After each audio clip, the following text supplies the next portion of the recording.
El otro día estaba conversando con unos amigos acerca de una película que he esperado por bastante tiempo. No tuve la oportunidad de ir al cine y la espera se prolongó más y esperaba de alguna manera que pueda salir y estar disponible para poder rentarla. Mientras conversaba con mis amigos, yo les comentaba que yo quería ver esta película y ahí ellos me dijeron, ya nosotros vimos esa película. Y la emoción creció, obviamente. Y yo les pregunté qué tal estuvo. Ellos me dijeron, la película está extraordinaria, tienes que verla. Muy bien. Pero en la conversación, mis amigos y hermanos me dijeron algo terrible. Me dicen, está muy buena la película, pero al final el hombre muere.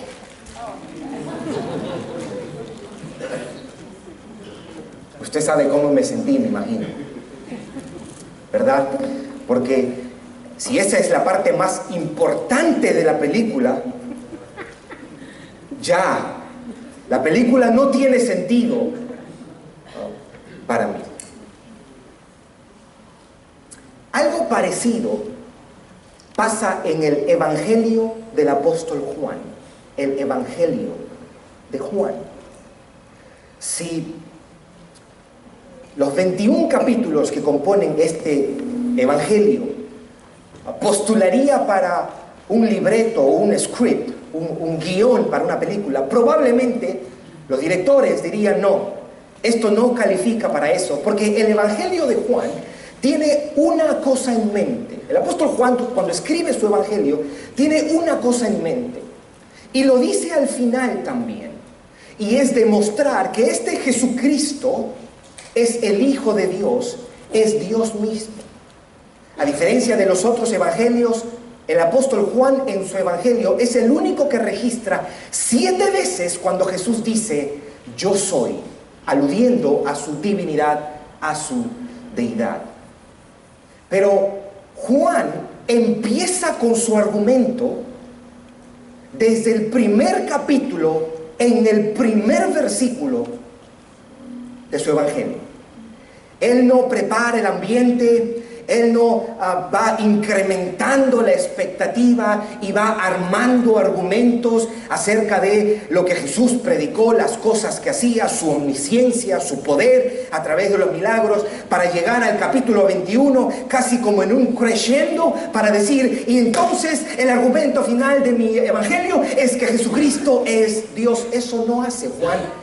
Él empieza su evangelio diciendo esto: en el principio era el verbo. Él usa esta expresión logos para referirse a Jesucristo y dice, y el verbo estaba con Dios y el verbo es Dios. En otras palabras, Jesucristo es Dios mismo.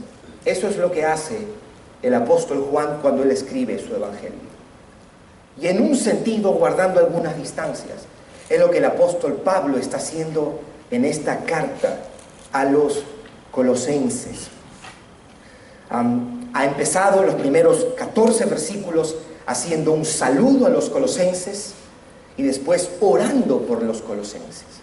Y después empieza este famoso texto, este famoso pasaje de 9 versículos, desde el versículo 15 hasta el versículo 23, en lo que F.F. Bruce, un comentarista escocés, un antiguo comentarista inglés, llamaba, este es el pasaje más cristológico, que se centra en Cristo, de todo el Nuevo Testamento. Yo les había dicho que algunos eruditos especulan de que estos 9 versículos, desde el 15 hasta el 23, era un himno que la iglesia cantaba en sus primeros días. Era un himno que cuando ellos se reunían, cantaban. Y los estudiosos, los eruditos dicen que Pablo toma este himno y lo incorpora para hablar acerca de la persona de Jesucristo. Eso no lo sabemos, es solamente una especulación. Pero desde el versículo 15 hasta el versículo 23, nosotros empezamos a estudiar la primera parte del versículo 15 la semana pasada, en esa declaración que dice que Él es la imagen del Dios invisible. Esa es la introducción que hace Pablo a este pasaje. Pero en todos esos versículos, Pablo va a decir tres cosas con respecto a Jesucristo. Número uno, él va a enseñar y a decir y a establecer que Cristo es el Creador. Número dos, él va a decir que Cristo es cabeza de la iglesia. Y número tres, él va a presentar a Cristo como el Redentor o el Reconciliador. Estas tres cosas es la que Pablo va a presentar. Y estas tres cosas es la que nosotros vamos a estudiar, incluyendo este domingo, en los próximos 3 domingos. La presentación que Pablo hace en estos 9 versículos de Cristo. Cristo como Creador, Cristo como cabeza de la iglesia y Cristo como Redentor o Reconciliador. Estoy haciendo algo parecido a lo que hizo Juan y a lo que hicieron mis amigos, dañarles la película. Hoy día nosotros vamos a enfocarnos en los versículos 15, 16 y 17, en este argumento que Pablo está presentando con respecto a Cristo. Él quiere demostrar que Cristo es el creador del universo. El versículo 15 empieza diciendo: Él es la imagen del Dios invisible. Lo miramos la semana pasada. Él es quien hace a Dios visible. Él es la representación exacta de Dios. Él es quien ha hecho a Dios visible y quien ha hecho a Dios accesible. La segunda parte del versículo 15, y ahí es donde vamos a empezar, ha sido motivo y objeto de mucha discusión y controversia. Porque si en la primera parte del versículo dice que Cristo es la imagen del Dios invisible, pareciera que en la segunda parte del versículo 15 enseñase que Cristo es el primer ser creado, porque Pablo dice, Él es el primogénito de toda creación. Y algunos desde muy temprano en la historia de la iglesia han interpretado esto como queriendo decir que Cristo fue el primero de los seres en ser creado. Y voy a probar que eso no es lo que Pablo está enseñando. Porque ya desde, como había dicho la semana pasada, desde el siglo III y IV, la iglesia fue amenazada y fue mancillada con un sinnúmero de herejías cristológicas, herejías que trataban de dar una respuesta a la pregunta de quién es Jesucristo, y en ese intento se hizo propuestas que fueron consideradas como herejías, y una de las más prominentes era la que proponía Arrio, que era un presbítero en Alejandría, en Egipto, lo que hoy día es Egipto, y él enseñaba, no solamente desde este pasaje, de otros pasajes más, que Cristo, aunque era divino, Cristo fue un ser creado, y al ser un ser creado no era eterno, y al no ser eterno, Cristo no es Dios, enseñaba Arrio. De ahí surge lo que hoy día conocemos como el Concilio de Nicea en el año 325 después de Cristo. La iglesia se reúne para tratar de dilucidar si este argumento de este tal Arrio es cierto. Después de bastante tiempo, de varias deliberaciones, la iglesia concluyó que Arrio había malinterpretado las escrituras, declarando las enseñanzas de Arrio como herejías y declarando a Arrio mismo como un hereje. Posteriormente él fue exiliado. Ahora alguien diría, qué bueno que se resolvió eso allá en el siglo IV, pero no fue así, porque hoy día la forma de arrianismo la encontramos en la secta de los testigos de Jehová. Aunque ellos reconocen a Cristo de alguna manera como algo divino, ellos no ven en Cristo al Hijo de Dios, ellos no ven a Jesucristo como el Dios de los cielos, el creador de los cielos y la tierra. Y de alguna manera este texto ellos usan para demostrar que Cristo fue un ser creado, porque Él es el primogénito de toda creación. Voy a explicar y voy a dar 2 razones por qué este pasaje, esta parte del versículo 15, no nos está diciendo que Jesucristo fue un ser creado. Escuche lo que dice: Él es el primogénito de toda la creación. Es cierto que la palabra primogénito en las Escrituras se usa para referirnos al primer nacido, pero las Escrituras no usan la palabra primogénito exclusivamente para referirnos a alguien que es el primer nacido. En las Escrituras vemos que la palabra primogénito también es un título que conlleva ciertos privilegios o un título que representa cierta prominencia. Por ejemplo, en Éxodos, en el capítulo 4, versículo 22, el Señor llama a Israel mi hijo, mi primogénito. La pregunta que debemos hacernos: ¿fue Israel la primera nación? No, Israel no fue la primera nación. Más adelante, el salmista en el Salmo 89 usa esta palabra primogénito también, pero no para referirse a alguien que es un primer nacido. Dice acerca de David: le pondré por primogénito, dice acerca de David, el más excelso de los reyes. La pregunta que tenemos que hacer: ¿primogénito aquí quiere decir que David fue el primer rey? No, porque David no fue el primer rey. En realidad, David fue el segundo rey de Israel. El primero fue el rey Saúl.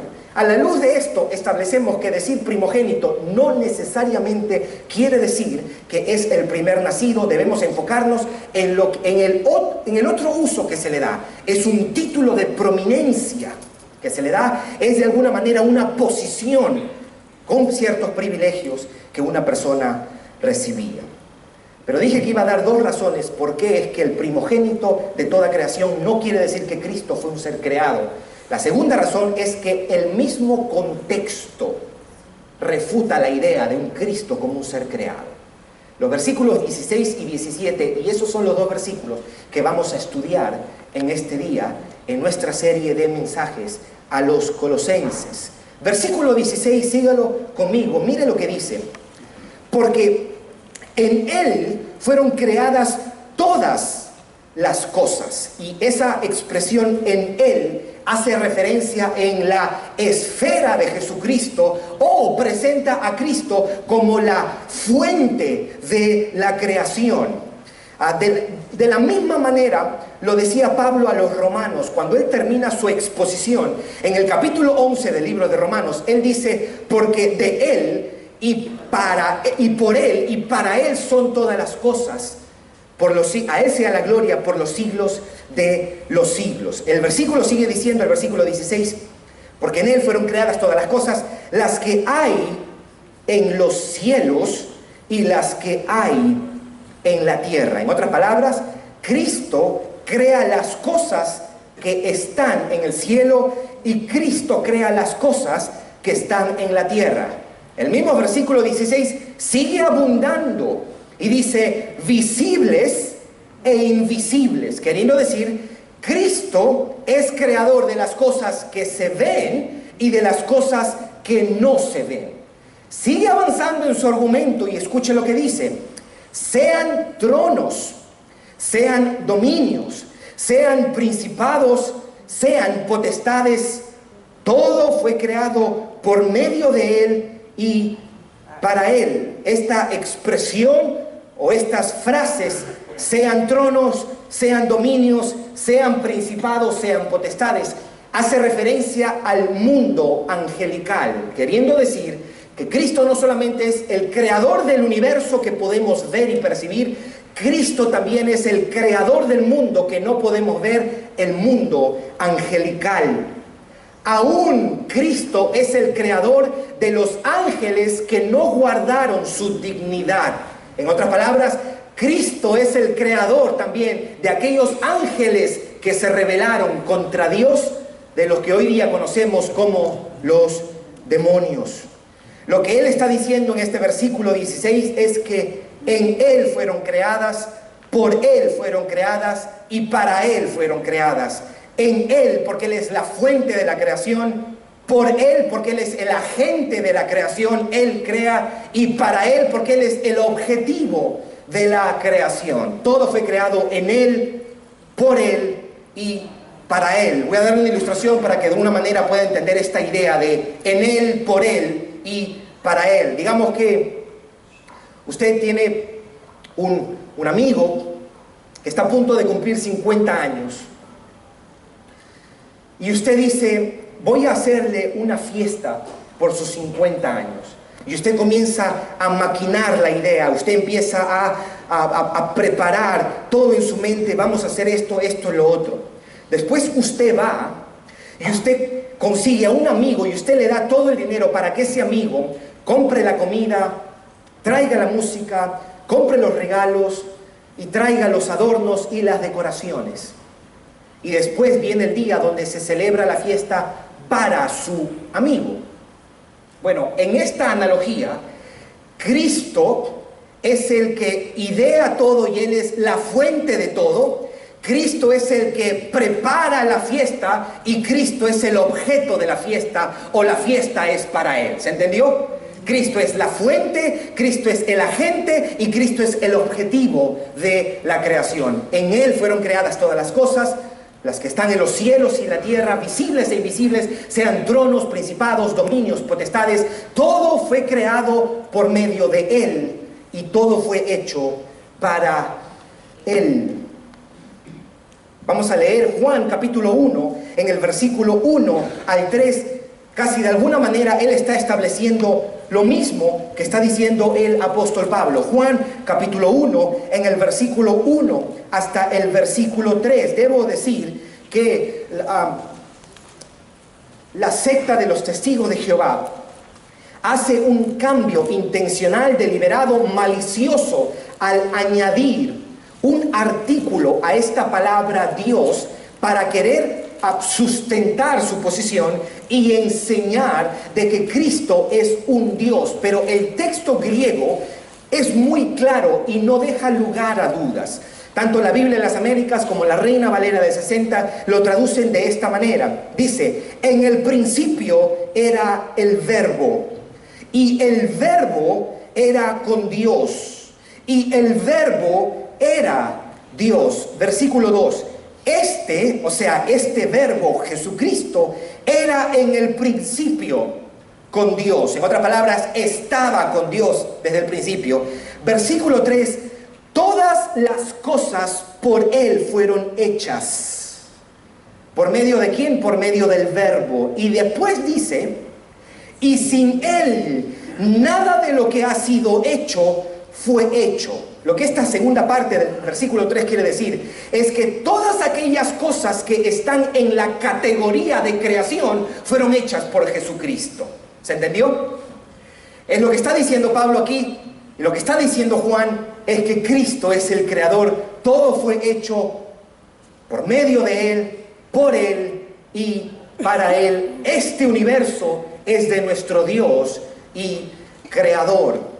En los años 1880, el primer ministro holandés, Abraham Kuyper, él no solamente fue el primer ministro holandés, él también era un creyente, era un teólogo reformado. Y él hace un discurso, un famoso discurso que fue titulado La esfera de la soberanía. Y en este discurso, mientras se inauguraba en el 1880 la Universidad de Ámsterdam, él dijo lo siguiente, una famosa frase. Él dijo, y no existe ninguna pulgada creada en todo el universo sobre la que Cristo, que es el soberano de todo, no grite mío. Y no existe, repito, ninguna pulgada cuadrada en todo el universo sobre la que Cristo, que es el soberano de todo, grite mío.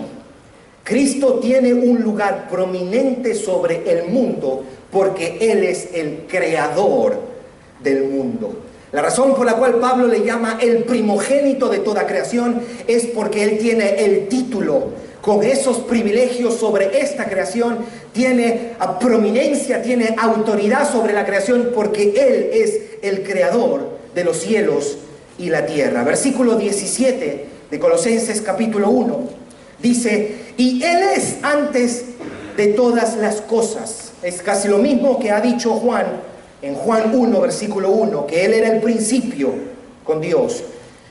Él es antes de todas las cosas. ¿Se acuerda la semana pasada cuando hablábamos acerca de la discusión que Él tuvo con los judíos? Y los judíos se jactaban de decir que Abraham es nuestro padre. Y Él dice, antes que Abraham fuese, ¿se acuerda?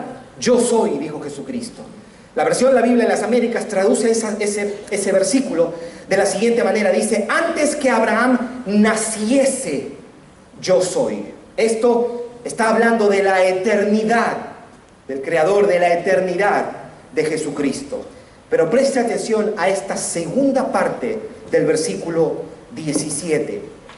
Dice, y todas las cosas en Él subsisten.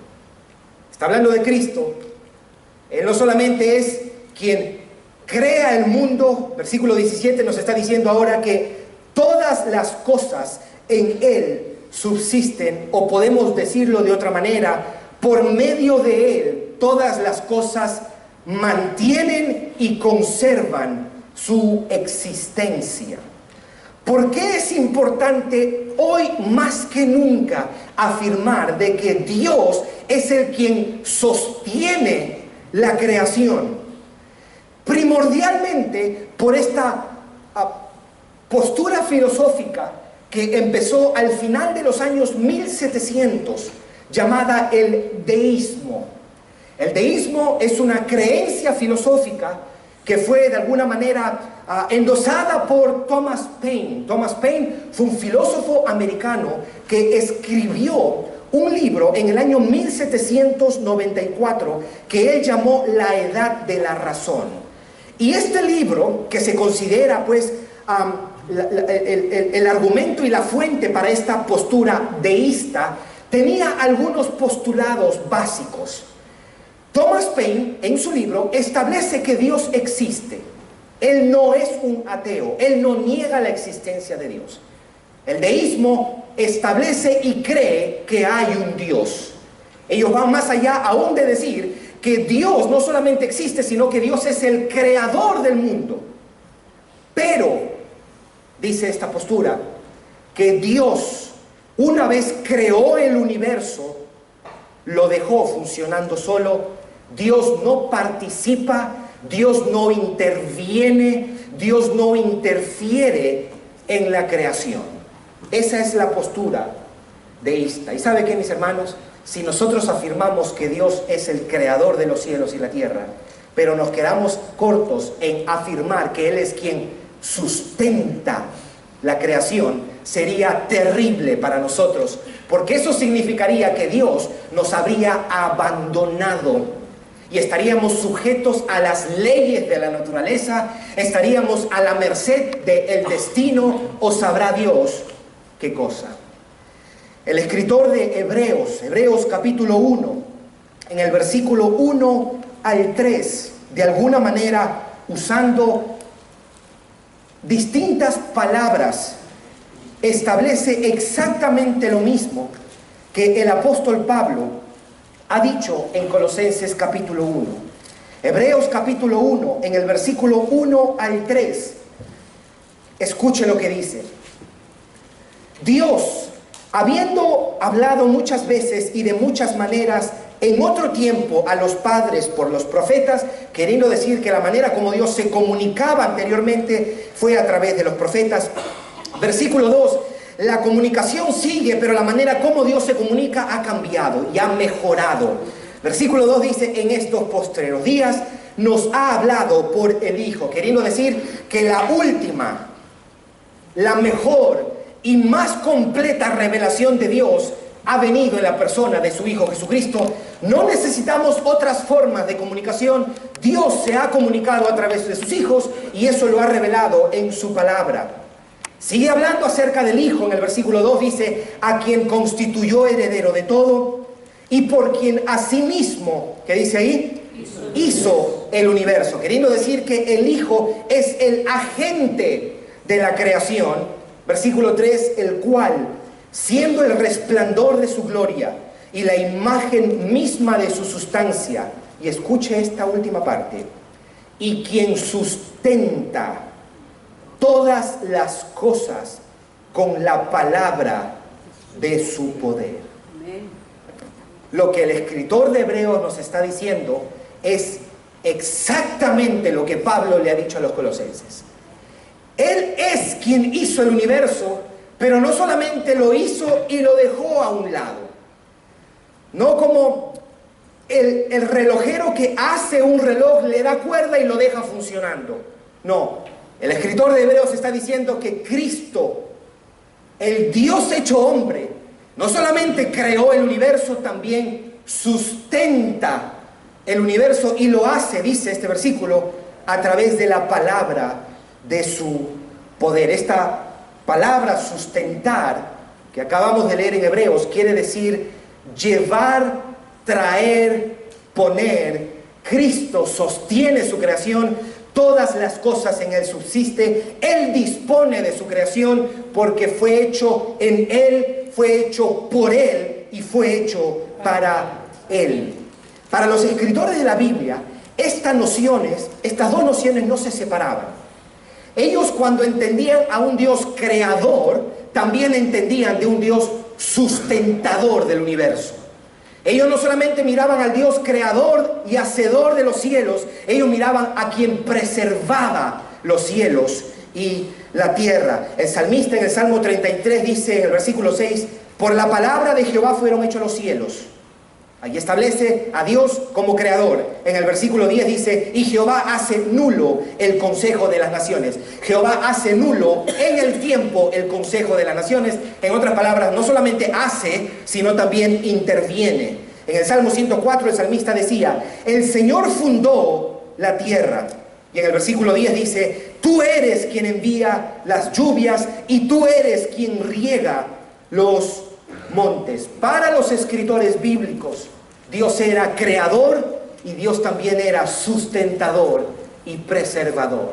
Todo fue hecho en Él, todo fue hecho por Él y todo fue hecho para Él. En Hechos capítulo 14, yo quiero que vaya conmigo, Hechos capítulo 14, el apóstol Pablo está predicando en una ciudad que se llama Listra y él tiene la misma convicción, la misma noción, porque él establece que Dios es creador, pero aparte de eso, él lo mira como sustentador de su creación. En el versículo 15 del capítulo 14 del libro de los Hechos, Pablo está en Listra y él dice esto, varones, ¿por qué hacéis esto? Lo que pasa es que lo habían visto a Pablo hacer un milagro y creyeron que eran dioses con semejanza de hombres que habían descendido y se tiraron a adorarlo. Y él les pregunta en el versículo 15, ¿por qué ustedes hacen esto? Dice, nosotros también somos hombres semejantes a vosotros, que os anunciamos que de estas vanidades os convirtáis al Dios vivo. Preste atención a lo que dice ahora. Que hizo el cielo y la tierra y todo lo que en ellos hay. Ahí establecido que Dios es el creador de los cielos y la tierra. Versículo 16, en las edades pasadas Él ha dejado a todas las gentes andar en sus propios caminos. Versículo 17, si bien, dice, no se dejó a sí mismo sin testimonio, haciendo bien. Eso quiere decir que Dios no solamente crea el universo, sino que Él está haciendo bien sobre su universo. Después dice, dándonos lluvias del cielo. Es cierto, miren, el vapor de los océanos sube a las nubes. Y cuando está en las nubes, se condensa. Y después que se condensa, comienza la lluvia. Es cierto, así sucede. Pero ¿usted sabe quién está detrás de todo eso? Dios mismo. ¿Quién está delante de todo eso? Dios mismo. Eso es lo que está diciendo Pablo aquí. Dándonos lluvias del cielo y tiempos fructíferos. Versículo 17 sigue diciendo, llenando de sustento y de alegría nuestros corazones. Lo que Pablo está diciendo aquí es que este Dios, que es el creador de los cielos y la tierra, todavía está haciendo bien, todavía nos está dando lluvias y todavía está haciendo bien a su creación. Vamos al capítulo 17. Este es en otro contexto. Pablo está en Atenas predicando ante un grupo de filósofos En el versículo 24 del capítulo 17 del libro de los Hechos, dice: el Dios que hizo el mundo y todas las cosas que en él hay, siendo Señor del cielo y de la tierra, no habita en templos hechos por manos humanas. Mire lo que dice el versículo 28 ahora. Porque en él, dice, vivimos y nos movemos y somos. Él no solamente nos dio vida una vez, Él nos sigue dando vida. En Él nosotros vivimos, en Él nosotros nos movemos, en Él nosotros somos. Si Dios dejara de darnos vida, nosotros dejaríamos de existir. Pero Dios nos da vida porque Dios cuida de su creación. Él sustenta su creación. Todas las cosas en Él subsisten. Esto es lo que los antiguos llamaban la providencia de Dios. La sabia providencia de Dios. ¿Qué es la providencia de Dios? Es esta incesante y constante actividad por medio del cual Dios, por su gracia y su benevolencia, Él controla, sostiene, preserva, cuida, ordena, dirige todo lo que pasa en su creación. La sabia providencia de Dios. Todas las cosas fueron hechas en Él, por Él y para Él, y todas las cosas en Él subsisten. ¿A qué nos referimos con todas las cosas, queridos hermanos? A todas las cosas. ¿Qué del clima? ¿Qué de los huracanes? ¿Qué de los tornados? Todas las cosas en Él subsisten, incluyendo las condiciones climatológicas. Job decía en el capítulo 37, versículo 6, escuche: porque Dios le dice a la nieve, desciende, y la nieve desciende.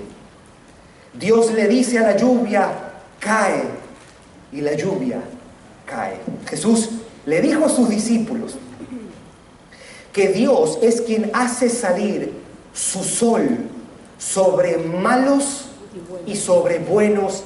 Él hace llover sobre justos y sobre injustos. Porque Él puede controlar el clima, porque todas las cosas en Él subsisten. ¿Y qué de los animales? ¿Qué de los animales que están en la selva, en los desiertos? También a esa parte de su creación el Señor cuida.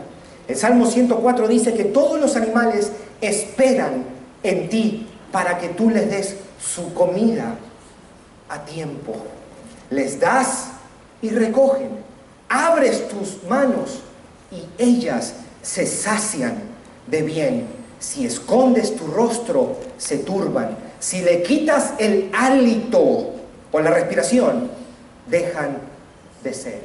En el Sermón del Monte, Jesús le dijo a sus discípulos en Mateo capítulo 6, versículo 26, miren a las aves del cielo, que no siembran ni ciegan, ni recogen en graneros, y vuestro Padre celestial las alimenta, porque Él creó los animales, pero Él también sustenta a los animales. Es su creación y Él preserva su creación. ¿Y qué de los días malos que experimentamos? ¿Qué del dolor? ¿Qué de la adversidad? ¿Qué de las dificultades, de los problemas, de las tribulaciones? La mamá del profeta y sacerdote Samuel, Ana, en el cántico que está registrado en 1 de Samuel capítulo 2, escuche lo que ella dice: Jehová mata y Él da vida. Él hace descender al Seol y Él hace subir. Escuche lo que ella dice: Jehová empobrece y Él enriquece. Él humilla y Él enaltece. El salmista en el Salmo 75 dice casi lo mismo: mas Dios es el que hace todo, a este humilla y a aquel levanta. Salomón decía en el libro de Eclesiastés capítulo 7, versículo 14, en el día del bien goza del bien, y en el día de la adversidad piensa. Dios hizo tanto lo uno como lo otro a fin de que el hombre nada halle después. De lo que está diciendo Salomón en Eclesiastés 7:14 es que Dios crea, hace los días buenos, y Dios crea y hace también los días malos. ¿Por qué? Porque todas las cosas en Él subsisten. Job, en el capítulo 5, versículo 18, él dice: Él es quien hace la llaga y Él la vendará. Él hiere y sus manos curan. Eso es lo mismo que en el capítulo 32 de Deuteronomio dice: yo hago morir, le dijo el Señor a Israel, y yo hago vivir. Yo hiero y yo sano. ¿Por qué? Porque todas las cosas en Él subsisten. ¿Y qué de los gobernantes malos e impíos? ¿Qué de Adolfo Hitler? ¿Qué de Hugo Chávez? ¿Qué de Fidel Castro? ¿Qué de todos estos gobernantes que estuvieron sobre imperios, sobre reinos, sobre naciones? Daniel decía: Él quita y pone reyes. Él da sabiduría a los sabios y ciencia a los entendidos. Y no solamente Dios es quien quita y pone gobernantes, Él también dirige los corazones para hacer lo que sus propósitos eternos ya han establecido con anterioridad. Por eso es que el mismo Salomón decía en el Proverbio 21, versículo 1, que como las fuentes de las aguas, los canales de las aguas están, dice, como las aguas, así está el corazón del rey en la mano de Jehová. A todo lo que quiere el Señor lo inclina. Todas las cosas en Él subsisten. No debemos olvidar que el versículo 16 dice esto: visibles e invisibles, sean tronos, sean dominios, sean principados, sean potestades. ¿Qué cosa quiere decir eso? Que no solamente Dios es quien crea el mundo angelical, el mismo mundo que una vez se rebeló contra Él, sino que también ese mundo espiritual, caído, angelical, haya su subsistencia en Dios. Lo podemos ver en tres textos en particular. Primera de Reyes 22, 20 al 23 dice que el Señor ordena que un espíritu de mentira vaya a los profetas para que mientan al rey Acab. ¿Sabe por qué podía hacer eso Dios? Porque Él creó todas las cosas y todas las cosas en Él subsisten. El capítulo 1 y el capítulo 2 del libro de Job también es instructivo, porque nos revela a nosotros qué es lo que pasó más allá de la cortina de lo natural. Y ahí vemos que Dios le dio permiso a Satanás para quitarle los bienes a Job. Lo único que le dijo en el capítulo 1: mas no pongas tu mano sobre él. Y en el capítulo 2 le dice: no pongas tu mano sobre su vida. El diablo hizo todo lo que hizo con Job bajo el permiso, la autoridad del Creador de los cielos y la tierra. Es casi parecido a lo que cuenta Jesús y le dice a Pedro: Satanás os ha pedido para zarandearos, pero yo he rogado para que tu fe no falte. Queriendo decir que Satanás, si quiere tocar a un hijo de Dios, tiene que ir a tocarle la puerta a Dios y pedirle permiso si puede hacerlo, porque todas las cosas en Él subsisten. Es increíble que aunque el diablo y sus demonios sean enemigos de Dios, esos mismos enemigos de Dios conservan su existencia porque Dios les concede existir. Robert Gundry, un comentarista, hablando acerca de esto, decía: debemos recordar que Cristo tiene enemigos, pero Cristo no tiene rivales, porque todas las cosas en Él subsisten. Eso es lo mismo que aprendió Nabucodonosor. Después que Nabucodonosor fue mudado y enloqueció, nos dice el libro de Daniel, a él se le fue de vuelta su razón y él dijo: todos los habitantes de la tierra son considerados como nada. Y él, acerca de Dios, hace según su voluntad en el ejército del cielo y en los habitantes de la tierra. Él hace según su voluntad. ¿Sabe por qué? Porque todas las cosas fueron hechas en Él, por Él y para Él, y todas las cosas en Él subsisten. Y en los habitantes de la tierra, y no hay quien detenga su mano y le diga: ¿qué haces? Todas las cosas son de Él, por Él y para Él. Lo que Pablo nos está tratando de decir en estos 9 versículos que nosotros hemos empezado a estudiar la semana pasada es una sola cosa: Cristo es Dios.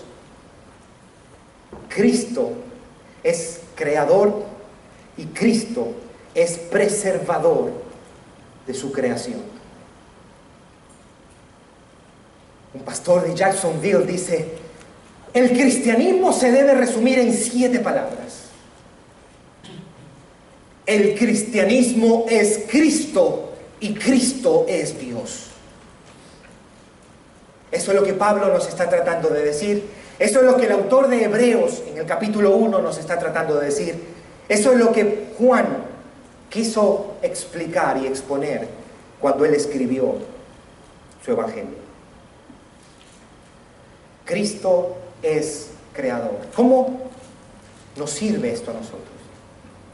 ¿Cómo a mí como creyente, cómo me ayuda esto? ¿Qué significa esto para mí? ¿O cuál es la reacción que yo debo tener? Si establezco que Cristo es Dios, que Cristo es creador, es parte de esta obra de la creación, y Cristo es quien preserva, sostiene, sustenta su creación. Hay 2 maneras básicas como nosotros debemos responder. Número 1, en adoración. Adoramos a Cristo como nuestro Dios, creador y hacedor de todas las cosas que en ella hay. Y número 2, ¿cómo yo respondo, reacciono ante esta declaración de los versículos 16 y 17? Porque todas las cosas en Él fueron creadas. Los cielos, la tierra, visibles e invisibles, sean tronos, principados, dominios, potestades, todo fue hecho por medio de Él y para Él. Y Él es antes de todas las cosas, y todas las cosas en Él subsisten. Es un llamado a confiar que Él está en control del universo y de nuestras vidas también. Debemos recordar lo que el Señor dijo en Mateo 10:29, que ningún ave cae al suelo, como lo dice la versión de la Biblia de las Américas, sin el permiso de nuestro Padre. Ningún ave, el argumento de Jesús era: si esas aves pequeñas, insignificantes, son cuidadas por este Dios bueno y Padre eterno, ¿cuánto no hará más de nosotros? Porque en Él todas las cosas subsisten. Por eso es que Romanos 8:28, todas las cosas ayudan a bien, debe ser una esperanza para nosotros y debe provocar confianza para nosotros, porque todas las cosas en Él subsisten. Podemos decir como el salmista dijo en el Salmo 31, en tu tiempo, en tu mano están mis tiempos, decía. Él podía confiar y decir, todo lo que me sucede está bajo tu control soberano, bajo tu sabia providencia, porque todas las cosas, sean las buenas, sean las malas, sean los tiempos de prosperidad, sean los tiempos de escasez, sean los tiempos de enfermedad, sean los tiempos de salud, sean los tiempos de luto, sean los tiempos de celebración, todas las cosas en Él subsisten. Un día, Melanchthon, el discípulo de Lutero, de Martín Lutero, estaba atribulado, estaba afanado. Y Lutero le llamó la atención y lo reprendió y le dijo, ¿por qué te estás afanando? Le dijo. ¿Fuiste tú que creaste todo esto? Ciertamente no fuiste tú. Deja que el soberano que creó todo esto se encargue de esto. ¿Cómo debemos reaccionar nosotros? Debemos reaccionar confiando en nuestro Dios Redentor. Y ese Redentor es el creador del universo. Y no solamente el creador, el que sustenta y que sostiene su universo. Amén. Amén. Si de alguna manera usted está siendo golpeado, golpeada en su vida como creyente, usted está tambaleando por las cosas que nos pasan mientras estemos en este mundo, en este lado del mundo. Recuerde lo que le pasó a los discípulos cuando estaban en la barca. Ellos estaban siendo azotados por los vientos y los mares. ¿Era real? La tribulación era muy real. ¿Era auténtica la adversidad? Sí, era auténtica. Estaba sucediendo. Pero nosotros no debemos olvidar que Cristo caminó sobre esas aguas que estaban abrumando a sus discípulos. ¿Sabe por qué? Porque Él es el creador de todo y todas las cosas en Él subsisten. Amén. Amén. El salmista,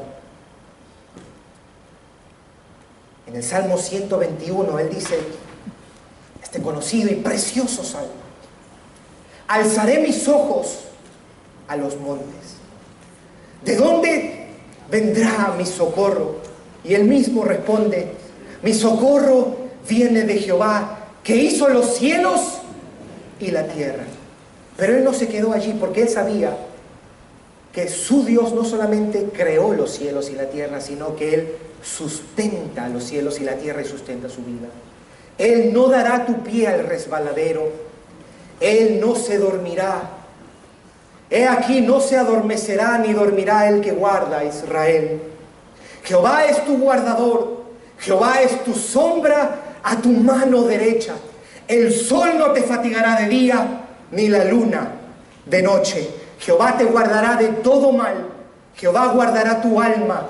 Jehová guardará tu salida y tu entrada desde ahora y para siempre. ¿Por qué? Porque él sabía lo que sabía Juan, él sabía lo que sabía Pablo y él sabía lo que sabía el escritor de Hebreos. Todo fue hecho en él, todo fue hecho por él y todo fue hecho para él y todas las cosas en él subsisten. Él es el creador y él es quien sostiene su creación. Amén. Pongámonos de pie.